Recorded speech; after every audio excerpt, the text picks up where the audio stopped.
자기가 하는 거는 투기가 아니라 투자라고 생각하면서 투기를 열심히 하는 경우가 있죠. 그렇죠. 경계선을 잘 모르시고 내가 하는 거는 다 뭐 좋다고 생각하시는 거고 투기라고 생각 안 하는 경향이 크죠. 그게 마음의 평화가 오기 때문에 그렇습니다. 일생일대의 착각이죠. 네. 난 좀 달라. 네.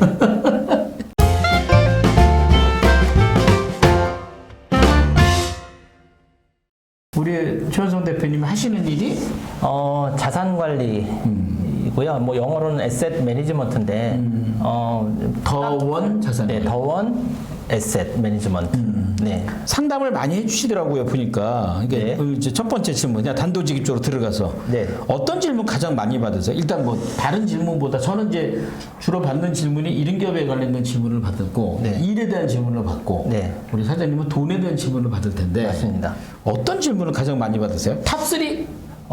지금도 온라인 강의를 제가 상당히 많이 하는데요.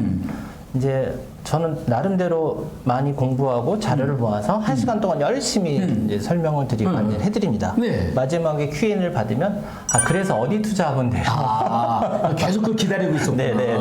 네. 그래서 이건 어렵고 그럼 어디에 투자해요? 뭐 사면 돼요? 그러니까 가장 많습니다. 지금 자본주의 문제가 이렇다, 돈은 이렇다, 네. 부자 압박, 가난 압박로부터 기업사계 그거 다 설명했는데 네. 결국 마지막에 네. 어디에 투자해 돈대요? 그걸 이제 많이 하는 질문이세요. 그런 질문 딱 들으면 기분이 어때요? 저는 다시 또 질문을 드리죠. 네. 대부분 그런 질문이시니까. 네. 저도 그런 것 같아요. 어디 가서 저는 경영 마인드가 중요하다고 생각하고 이 지식을 가지고 어떻게 이 시대에 맞게 이렇게 얘기했는데 결국 나중에 질문할 때는 뭐 하면 돈 돼요? 그렇죠. 어떤 아이템이죠? 그죠?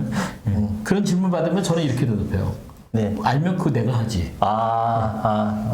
최 대표님 뭐라고 대답하세요? 저는 어디에 투자하면 그렇죠. 돈돼요? 네. 왜 투자하시려고? 왜 투자하려고? 네. 역시 수준이 다르네요. 왜라는 질문을 던지면 네. 그럼 뭐라고 대답해요? 대답을 못 하십니다. 보지 못하셨기 때문에 대부분. 뭐 하면 어디에 투자하면 돈 돼요? 왜 투자해야 돼요? 그럼 돈 벌려고 하지 않나요?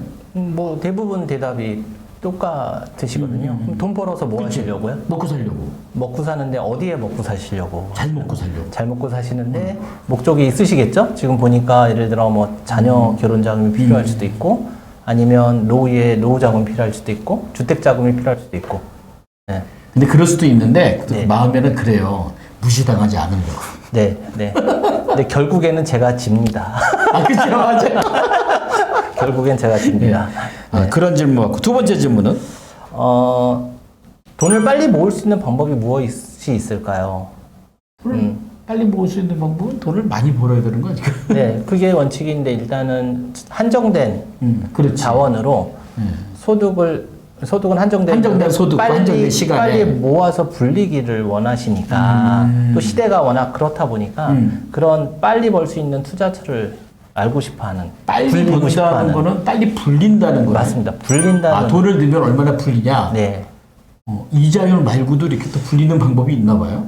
뭐 요즘 뭐 가장 젊은 분들이 많이 하시는 게 또 코인 쪽이잖아요. 그러니까 뉴스에 나오는 것들이 항상 어디 코인에 투자해서 뭐 대박을 쳤다라는 기사들이 나오니까 젊은 친구들이 그 대박을 한번 치려고 그런 질문들이 가장 많죠. 야, 네. 그러니까 돈을 어떻게 하면 불려요? 세 번째는 어떤 질문? 제가 이제 아무래도 저금리 상황이 계속 됐기 때문에 이제 투자로서 자산을 불려야 된다라는 얘기를 많이 들으면 근데 투자하면 손실 나잖아요. 너무 손실 나는데 무서워요. 네. 그분이 생각하는 투자는 어떤 투자일까요? 보통 우리나라에서 투자라고 하면 대부분 이꼬로 주식을 생각합니다. 그렇지. 네. 부동산은 투자라고 생각하지 않고 부동산은 근데 사실상 부동산이 어떻게 보면 레버리지 대출을 받아서 투자를 하기 때문에 그것도 거대한 큰 그러니까 자기가 살 집이면 상관없죠. 네, 상관없습니다. 벌면서 갚으면 되니까. 네. 그럼에도 불구하고 대부분 주식으로 생각하고 주식하면 망한다라는 얘기들이 과거에 우리 부모님부터 들어왔기 때문에 항상 손실을 생각하시는 거죠. 그래서 위험하다. 손실에 대한 걱정. 네. 이런 질문이 좋아요. 가장 어쨌든 오늘 다 이제 풀을 얘기들인데 네네. 어디에 투자해요? 어떻게 하면 돈 불려요? 어떻게 하면 손실을 말아요? 네. 제가 세 가지 이 질문들이 다 이렇게 공통점이 있는 거예요. 약간 내가 이렇게 옆에서 들을 땐 전 잘 모르지만 세 가지 공통점이 약간 손 안 대고 코 풀기. 그렇죠. 쉬운 방법으로 빨리 어때요? 돈 버는 방법을 적당해요? 사용해요. 이해가? 네, 네. 적당하십니다. 입만 살아갖고 손안대고 코풀기 뭐 예. 재테크, 투자, 자산 경영 뭐 이런 용어들이 많은데 네. 예, 보니까 제가 우리 그 최원성 대표님 온라인 컨텐츠나 이렇게 강의하실 때는 재테크란 말은 안 쓰더라고요. 재테크를 제가 안 씁니다. 근데 그 옛날에 물어보고 싶었어요. 왜 안 써? 아니 다른 분들은 다 재테크 써요. 네. 일단은 재테크라는 용어가 재라는 한자와 테크라는 영어가 그 합성된 일본에서 온 거죠. 용어잖아요.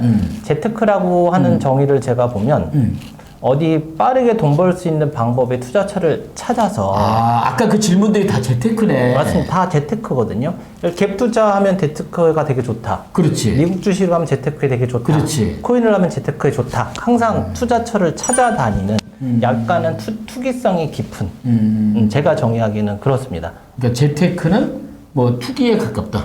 그런 의미가 저는 짙다고 생각해서 제 나름대로 물론 이게 뭐 범용적으로 많이 한국에서 쓰이기 때문에 많은 전문가들도 쓰긴 합니다만 저는 그런 의미에서 재테크 이외의 다른 근데 이런 건 있는 것 좋다고 같아요. 이게 생각합니다. 투자한다, 네. 뭐 자산 관리다 이런 건 약간 어려워 보이는데 네. 재테크다 그러면 넌 그것도 안 하니? 쉽죠, 맞습니다. 남들 다 하는 그것도 안 하니까 막 네. 상대적 박탈감이 들 수 있는 네. 얼마 벌지 모르지만 네.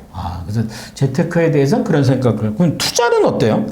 투자는 그러니까 재테크와 투자는 다르다고 생각하시는 거죠? 네. 투자와 투기의 경계선이 어딘지는 투자와 투기. 네, 그렇지. 경계선이 어딘지는 전문가별로 각각의 정의가 있습니다만 맞아요. 투자라는 거는 일단은 사람들이 생각할 때 어디에 투자해서 내가 돈을 예를 들어 1억을 투자해서 2억을 먹건 3억을 버는 걸로 이제 생각하는데 맞아요. 그 전통적인 투자 방식이 예를 들면 주식이나 채권이나 부동산이 있다고 하면 세 가지 다 본질이 있습니다.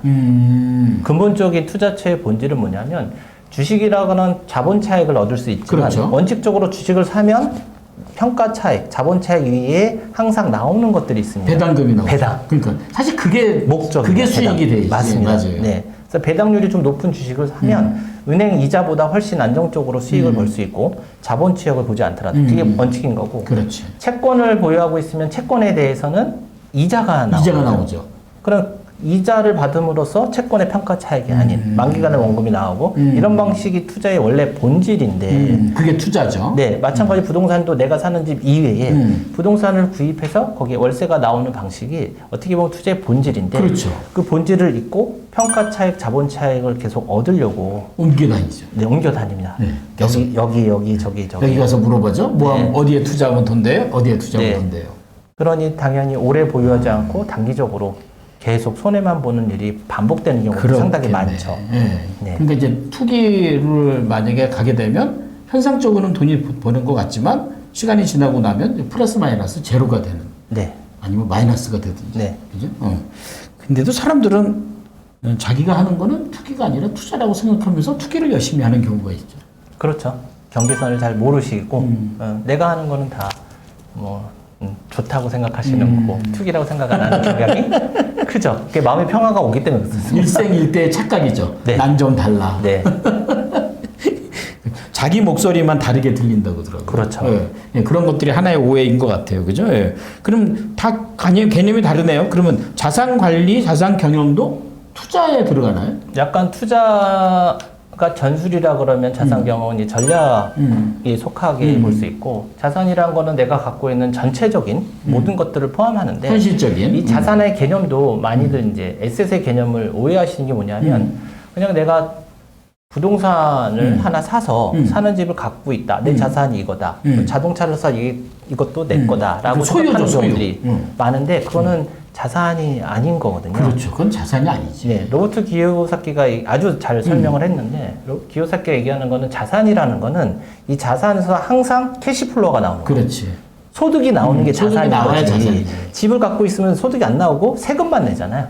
자동차를 갖고 있으면 자동차세가 나가거나 자동차 기름만 들어가지. 기름만 들어가는 이건 비용으로 처리되는 거지 자산이 아니라는 얘기거든요.